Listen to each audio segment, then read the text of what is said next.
Gripping and explosive murder mystery cases with lots of twists, turns, and a bit of humor are only a little bit of what William Deverell writes about when he sits down to make up a best-selling novel. In his fifth Archer Beecham book, he takes the crusty, curmudgeonly, poetry-loving lawyer to new heights and some self-reflection.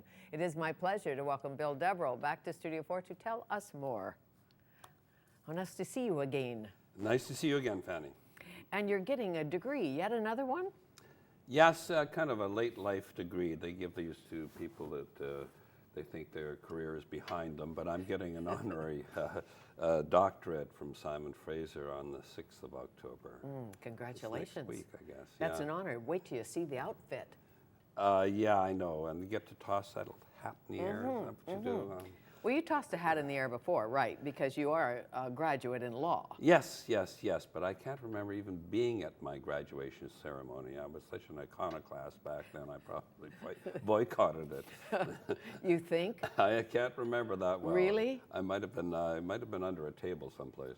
Perhaps. Well, I said in the introduction that we can call you Bill because we've had a drink with you.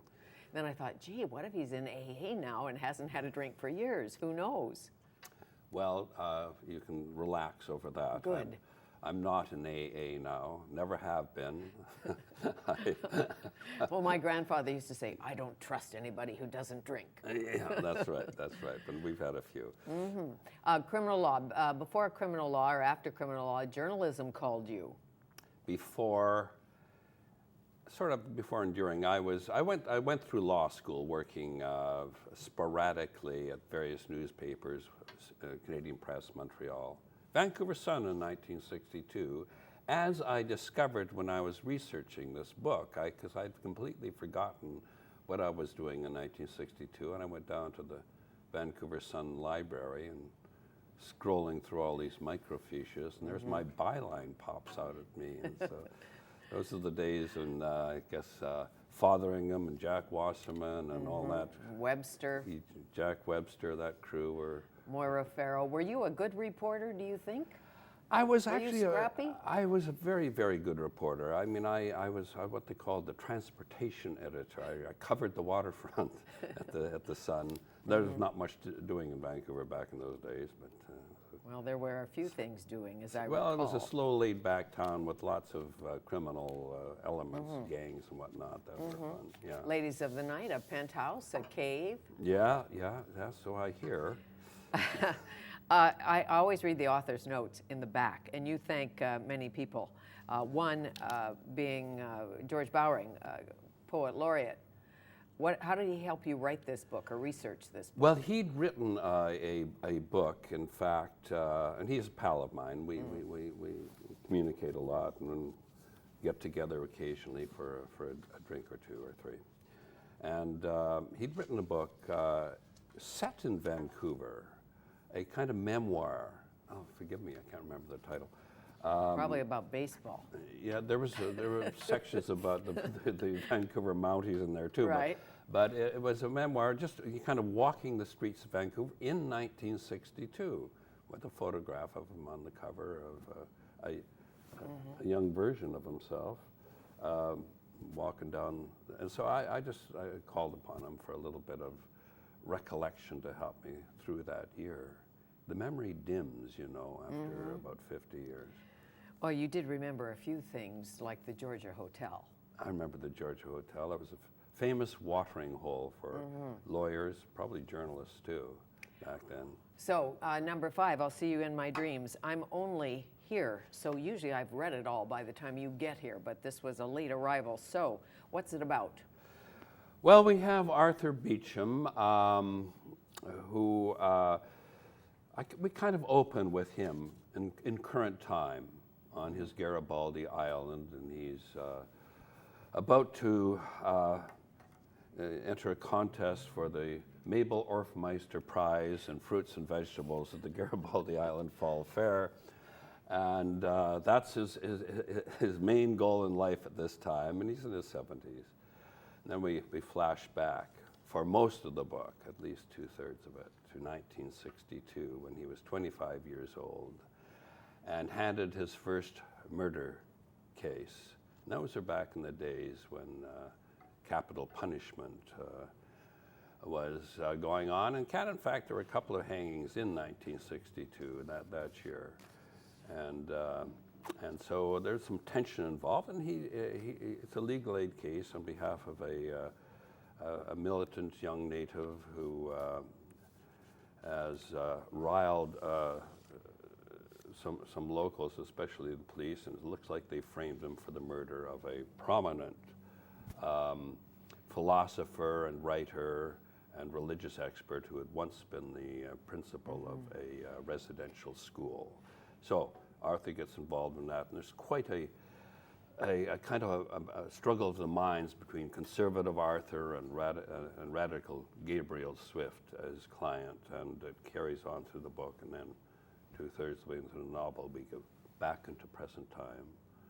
Arthur's still struggling to win that trophy, but there are all sorts of, I better not get into any detail, but there are all sorts of strands he's got to connect from the previous case because something went awry back then. As it always does in a Deverell book. But back to the beginning, this young Native man lives with the professor, right? It caretakes for the professor, who's now dead, we're assuming. Yeah, it was assumed he's drowned in the Squamish River, yes.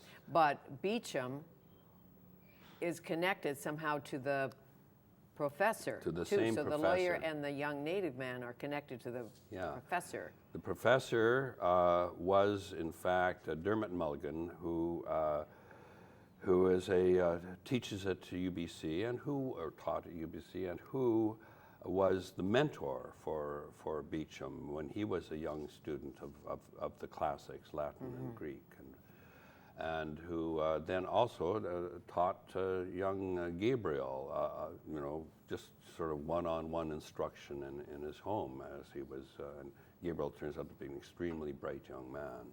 And so there is that clash as well, because the supposed murder victim has very, very close ties to both the lawyer and the person accused of his murder. And I'm sure you had to do some research with the Squamish Nation, talk to an historian. I know you know about it, because who doesn't in BC know about the horrendous times when residential schools were alive and well, and we still deal with it today, as you know so well. But Chief Gibby Jacobs, Squamish Nation, did he talk to you about his experience? Yes, we talked to him.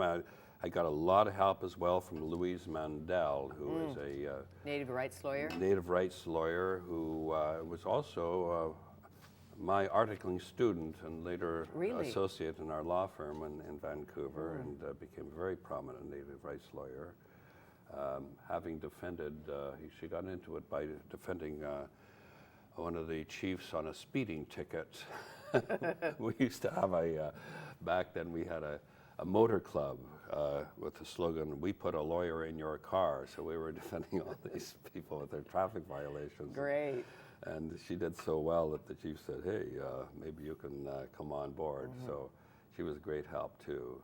And this is right now these hearings into the victimization that went on in the residential schools are going on across Canada. So the book is timely in that regard. Very much so. You probably noticed I've dedicated the book to the victims of the residential schools, the survivors, and those who fought against the cultural decimation that went on.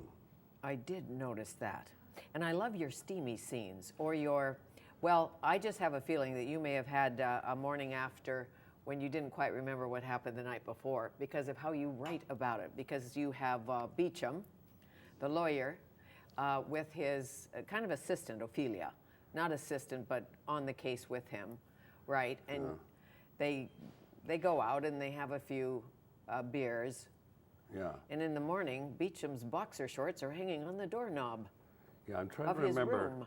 I'm trying to remember my own morning after experience.